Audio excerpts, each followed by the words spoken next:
महाभारत युद्ध के 17वें दिन घायल युधिष्ठिर ने अर्जुन को कैसे धिक्कारा था और अर्जुन कैसे युधिष्ठिर को मारने चल पड़े। पिछले भाग का लिंक आपको डिस्क्रिप्शन बॉक्स और चैनल के पेज पर कर्ण पर्व की प्लेलिस्ट में मिल जाएगा। कर्ण पर्व अध्याय 69। संजय कहते हैं, राजन, युधिष्ठिर के ऐसा कहने पर श्वेतवाहन कुंती कुमार अर्जुन को बड़ा क्रोध हुआ। उन्होंने भरतश्रेष्ठ युधिष्ठिर को मार डालने की इच्छा से तलवार उठा ली। उस समय उनका क्रोध देखकर सबके मन की बात जानने वाले भगवान श्री कृष्ण ने पूछा। श्री कृष्ण ने कहा, पार्थ, यह क्या, तुमने तलवार कैसे उठा ली? धनंजय, यहाँ तुम्हें किसी के साथ युद्ध करना हो ऐसा तो नहीं दिखाई देता, क्योंकि धृतराष्ट्र पुत्रों को बुद्धिमान भीमसेन ने काल का ग्रास बना रखा है। कुंती नंदन, तुम तो यह सोचकर युद्ध से हट आए थे कि राजा युधिष्ठिर का दर्शन कर लूं, सो तुमने राजा का दर्शन कर लिया। राजा युधिष्ठिर सब प्रकार से सकुशल हैं। सिंह के समान पराक्रमी नृपश्रेष्ठ युधिष्ठिर को स्वस्थ देखकर जब तुम्हारे लिए हर्ष का अवसर आया है, ऐसे समय में यह मोहकारित कौन सा कृत्य होने जा रहा है? कुंती नंदन, मैं किसी ऐसे मनुष्य को भी यहाँ नहीं देखता जो तुम्हारे द्वारा वध करने योग्य हो। फिर तुम प्रहार क्यों करना चाहते हो? तुम्हारे चित्त में भ्रम तो नहीं हो गया है? पार्थ, तुम क्यों इतने उतावले होकर विशाल खड़ग हाथ में ले रहे हो? अद्भुत पराक्रमी वीर, मैं तुमसे पूछता हूं, बताओ, इस समय तुम्हें यह क्या करने की इच्छा हुई है जिससे कुपित होकर तलवार उठा रहे हो? भगवान श्री कृष्ण के इस प्रकार पूछने पर अर्जुन ने क्रोध में भरकर फुफकारते हुए सर्प के समान युधिष्ठिर की ओर देखकर श्री कृष्ण से कहा। अर्जुन ने कहा, जो मुझसे यह कह दे कि तुम अपना गांडीव धनुष दूसरे को दे दो, उसका मैं सिर काट लूंगा। मैंने मन ही मन यह प्रतिज्ञा कर रखी है। अनंत पराक्रमी गोविंद, आपके सामने ही इन महाराज ने मुझसे वह बात कही है, अतः मैं इन्हें क्षमा नहीं कर सकता। इन धर्म भीरु नरेश का वध करूंगा। यदुनंदन, इन नरश्रेष्ठ का वध करके मैं अपनी प्रतिज्ञा का पालन करूंगा, इसलिए मैंने यह खड़ग हाथ में लिया है।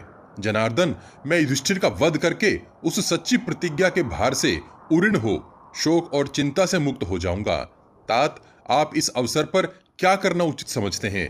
आप ही इस जगत के भूत और भविष्य को जानते हैं, अतः आप मुझे जैसी आज्ञा देंगे वैसा ही करूंगा। संजय कहते हैं, राजन, यह सुनकर भगवान श्री कृष्ण अर्जुन से धिक्कार है ऐसा कहकर पुनः इस प्रकार बोले। श्री कृष्ण ने कहा, पार्थ, इस समय मैं समझता हूं कि तुमने वृद्ध पुरुषों की सेवा नहीं की है। पुरुष सिंह, इसलिए तुम्हें बिना अवसर के ही क्रोध आ गया है। पांडुपुत्र धनंजय, जो धर्म के विभाग को जानने वाला है, वह कभी ऐसा नहीं कर सकता जैसा कि यहाँ आज तुम करना चाहते हो। वास्तव में तुम धर्म भीरु होने के साथ ही बुद्धिहीन भी हो। पार्थ, जो करने योग्य होने पर भी असाध्य हो तथा जो साध्य होने पर भी निषिद्ध हो, ऐसे कर्मों से जो संबंध जोड़ता है वह पुरुषों में अधम माना गया है। जो स्वयं धर्म का अनुसरण एवं आचरण करके शिष्यों द्वारा उपासित होकर उन्हें धर्म का उपदेश देते हैं, धर्म के संक्षेप एवं विस्तार को जानने वाले उन गुरुजनों का इस विषय में क्या निर्णय है, इसे तुम नहीं जानते।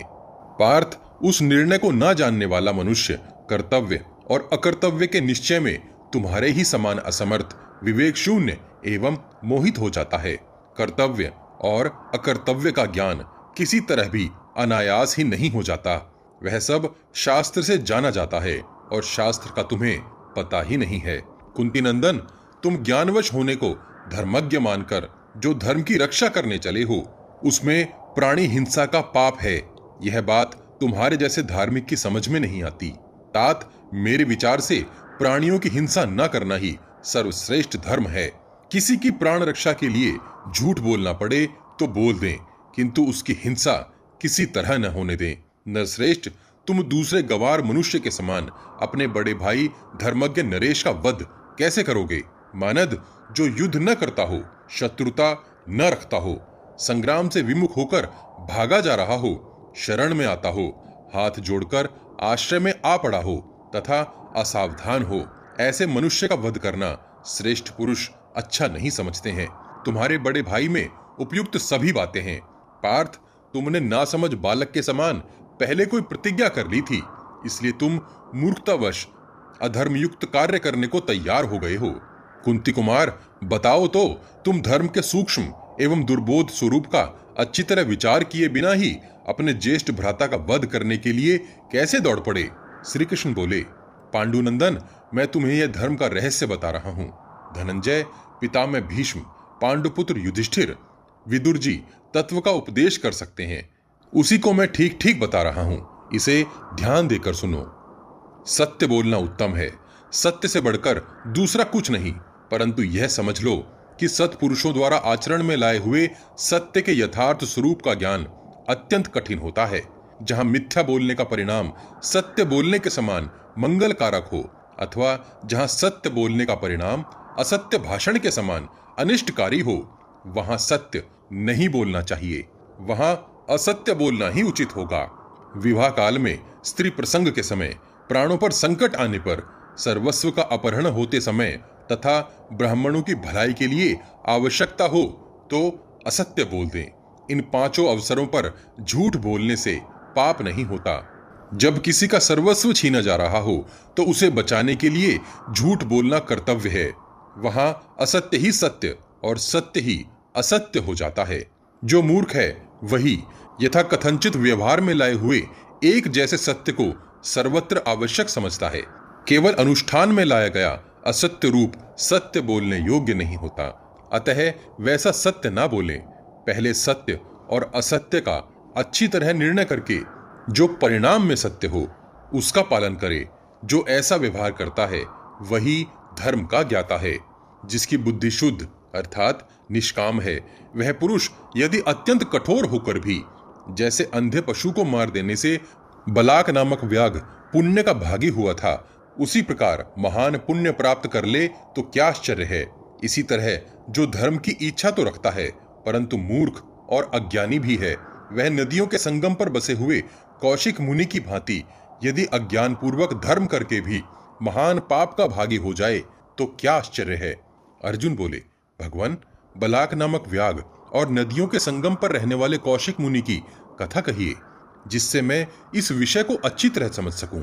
भगवान श्री कृष्ण ने कहा, भारत प्राचीन काल में बलाक नाम से प्रसिद्ध एक व्याघ अर्थात शिकारी रहता था, जो अपनी स्त्री और पुत्रों की जीवन रक्षा के लिए ही हिंसक पशुओं को मारा करता था। कामनावश नहीं, वह बूढ़े माता पिता तथा अन्य आश्रित जनों का पालन पोषण किया करता था। सदा अपने धर्म में लगा रहता, सत्य बोलता और किसी की निंदा नहीं करता था। एक दिन वह पशुओं को मारकर लाने के लिए वन में गया, किंतु कहीं किसी हिंसक पशु को न पा सका। इतने में ही उसे एक पानी पीता हुआ हिंसक जानवर दिखाई दिया, जो अंधा था, नाक से सूंघ कर ही आंख का काम निकाला करता था। यद्यपि वैसे जानवर को व्याघ ने पहले कभी नहीं देखा था, तो भी उसने उसे मार डाला। उस अंधे पशु के मारे जाते ही आकाश से व्याघ पर फूलों की वर्षा होने लगी। साथ ही उस हिंसक पशुओं को मारने वाले व्याघ को ले जाने के लिए स्वर्ग से एक सुंदर विमान उतर आया, जो अप्सराओं के गीतों और वाद्यों की मधुर ध्वनि से मुखरित होने के कारण बड़ा मनोरम जान पड़ता था। अर्जुन, लोग कहते हैं कि उस जंतु ने पूर्व काल में तप करके संपूर्ण प्राणियों का संहार कर डालने के लिए वर प्राप्त किया था, इसलिए ब्रह्मा जी ने उसे अंधा बना दिया था। इस प्रकार समस्त प्राणियों का अंत कर देने के निश्चय से युक्त उस जंतु को मारकर बलाक स्वर्ग लोक में चला गया। अतः धर्म का स्वरूप अत्यंत दुर्जय है। उस जंतु को मारकर बलाक अर्थात वह शिकारी स्वर्ग लोक में चला गया। अतः धर्म का स्वरूप अत्यंत दुर्जय है। इसी तरह कौशिक नाम का तपस्वी ब्राह्मण था, जो बहुत पढ़ा लिखा या शास्त्रज्ञ नहीं था। वह गांव के पास ही नदियों के संगम पर निवास करता था। धनंजय, उसने यह नियम ले लिया था कि मैं सदा सत्य ही बोलूंगा, इसलिए उन दिनों वह सत्यवादी के नाम से विख्यात हो गया था।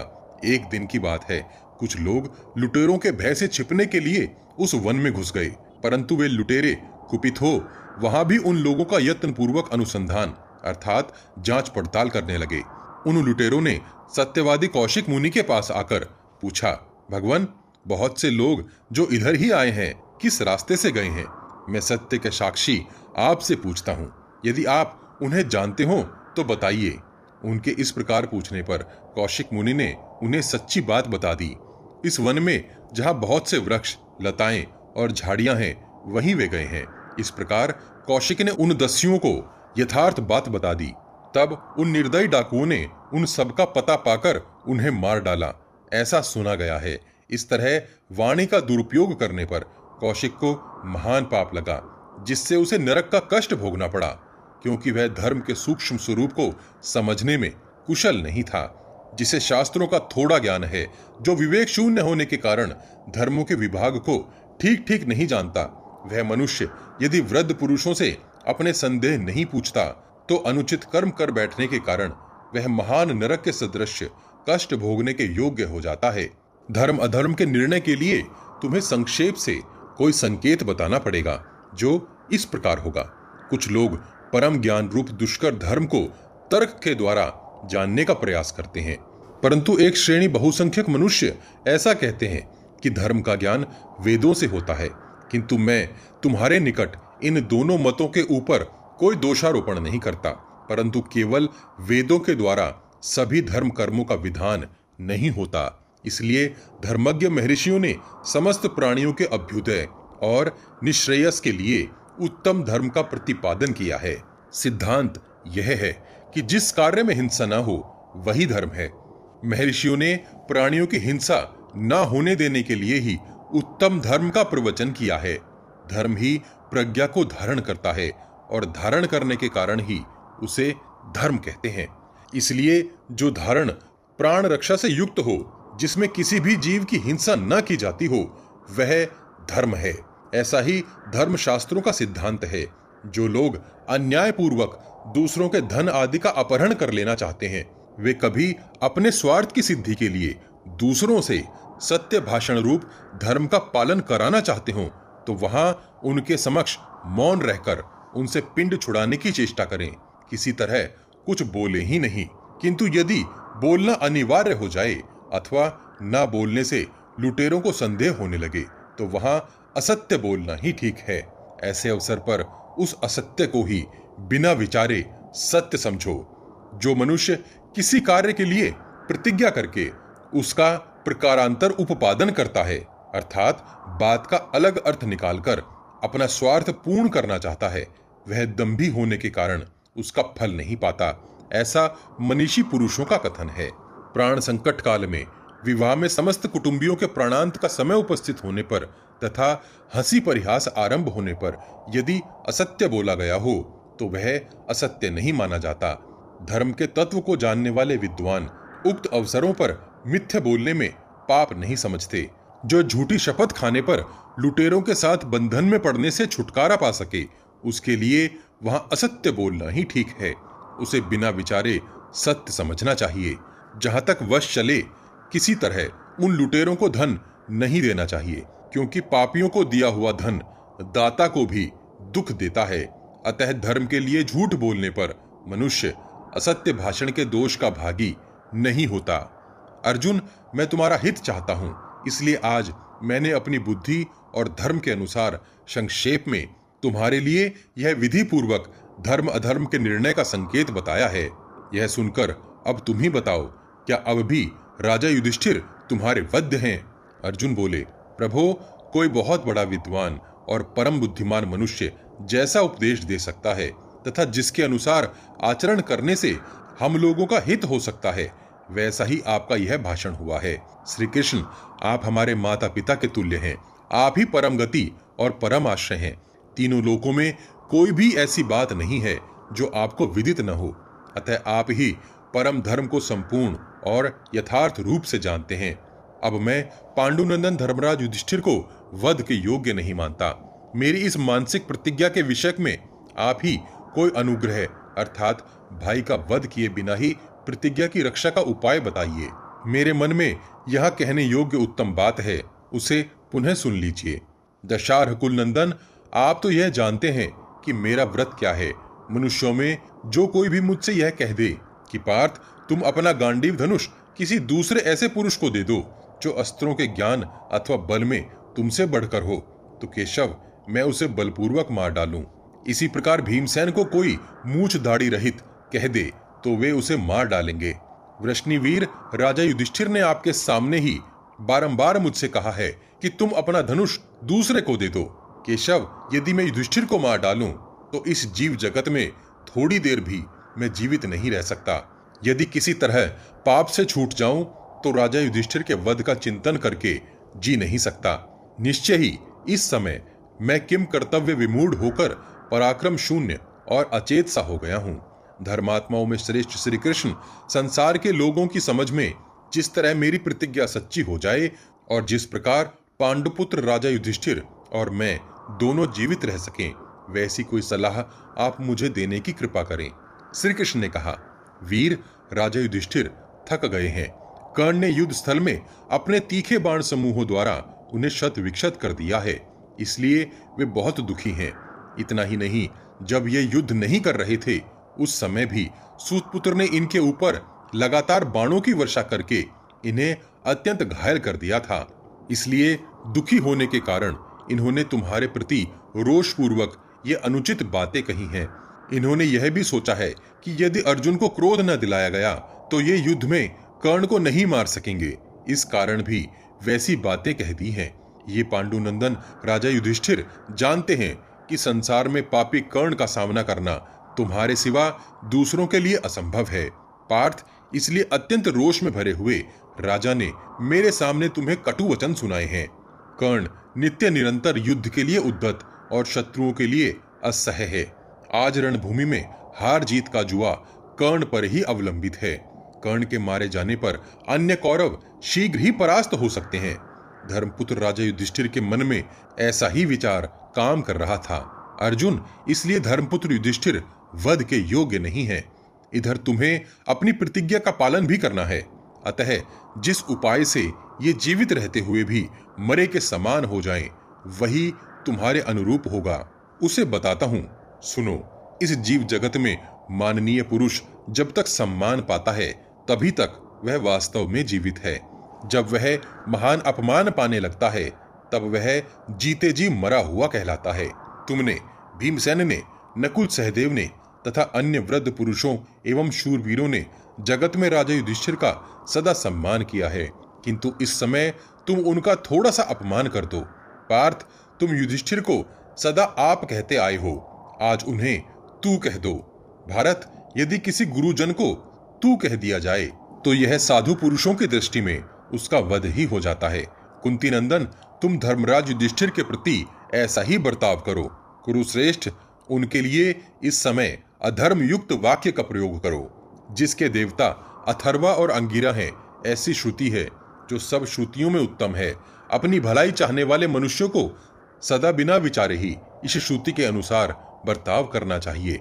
उस श्रुति का भाव यह है, गुरु को तू कह देना, उसे बिना मारे ही मार डालना है। तुम धर्मज्ञ हो तो भी जैसा मैंने बताया है उसके अनुसार धर्मराज के लिए तू शब्द का प्रयोग करो। पांडुनंदन, तुम्हारे द्वारा किए गए इस अनुचित शब्द के प्रयोग को सुनकर ये धर्मराज अपना वध हुआ ही समझेंगे। इसके बाद तुम इनके चरणों में प्रणाम करके इन्हें सांत्वना देते हुए क्षमा मांग लेना और इनके प्रति न्यायोचित वचन बोलना। कुंती नंदन, तुम्हारे भाई राजा युधिष्ठिर समझदार हैं। ये धर्म का ख्याल रखते हुए भी तुम पर कभी क्रोध नहीं करेंगे।